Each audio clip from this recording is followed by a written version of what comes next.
বস্ত্র তথা কম্বল বিতরণের অনুষ্ঠান। স্বাগত ভাষণ রাখবেন 40 নং ওয়ার্ডের মাননীয় কর্পোরেটর। প্রত্যেকেই অংশগ্রহণের মাধ্যমে আমরা সেই বস্ত্র উপহার স্বরূপ আমাদের উপহার স্বরূপ তুলে দিচ্ছেন আমাদের রাজ্যের সভাপতি মাননীয় মুখ্যমন্ত্রী অংশগ্রহণ করার জন্য আমরা অত্যন্ত আনন্দিত। আমরা আজকের 40 নং ওয়ার্ডের সমস্ত যারা উপস্থিত আছে,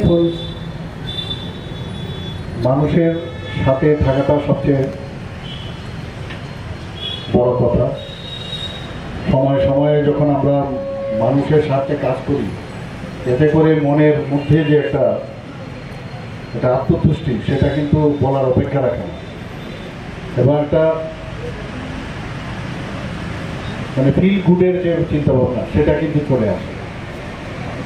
এটা এরকম কিছু বিষয় না যে কিছু একটা দেওয়া হলো, দানের বিষয় না, কিন্তু এটা সম্পর্ক স্থাপনের জন্য এই ধরনের একটা উপহার স্বরূপ।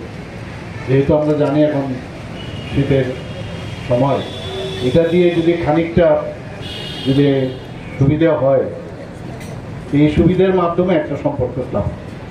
আমরা কাজের কারণে নানা জায়গায় যুক্ত হয়, দূরত্ব যেন না হয়। কারণ আমরা জানি যখন পূজা হয় বা পারিবারিক যখন কোনো অনুষ্ঠান হয়, অনুষ্ঠানের সময় কিন্তু সবাই আসে। এটা একটা অনুষ্ঠানের মাধ্যমে এই ধরনের একটা বিতরণের মাধ্যমেও কিন্তু আমরা একজন আরেকজনের সাথে আমরা আসতে পারি। আমরা সবসময় সরকার, আপনারা দেখেছেন যে চেষ্টা করছে সবাই যেন স্বনির্ভর হতে পারে। সেলফ রিলায়েন্সের যে বিষয়, সেটা কিন্তু আমরা চেষ্টা করছি।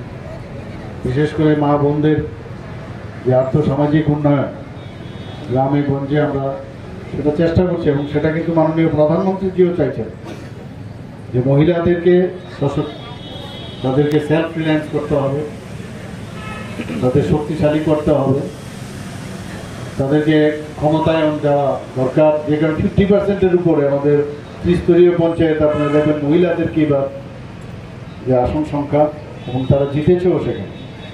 তো সেই দিশায় আমাদের কাজ এখানে চলছে। আপনারা সবাই জানেন যে মহিলারা ত্রিপুরাতে আগে মাত্র 4,000 থেকে 4,500 এসএইচজি গ্রুপ ছিল। সেই জায়গায় এখন প্রায় 56,000 আমাদের মানে এসএইচজি গ্রুপ হয়েছে। এবং শুধু তাই নয়, লাখপতি দিদি আমাদের ত্রিপুরাতে প্রায় 86,000-এর মতো এখন বাই ডিস্টেন্স হয়ে গেছে। তো এই যে 400 কোটি টাকার মতো আমরা রিভলভিং ফান্ড দিচ্ছি, বিভিন্নভাবে ব্যাংকের মাধ্যমেও আমরা আর্থিকভাবে সাহায্য করছি, যাতে ওদের যে সেলফ হেল্প গ্রুপের বিভিন্ন যেসব কাজে ওনারা আছেন, তাদেরকে যাতে আরও উৎসাহিত করা যায়। এবং তাতে করে কিন্তু আমাদের রাজ্যের যেমন জিএসডিপি বাড়বে, আমাদের দেশের জিডিপিও বাড়বে। জনেরা, মারা, বোনরা এবং দাদারা যারা দাঁড়িয়ে আছেন, শ্রদ্ধেয় সুব্রত চক্রবর্তী মহোদয়, আমি প্রথমেই সবাইকে অনেক অনেক শ্রদ্ধা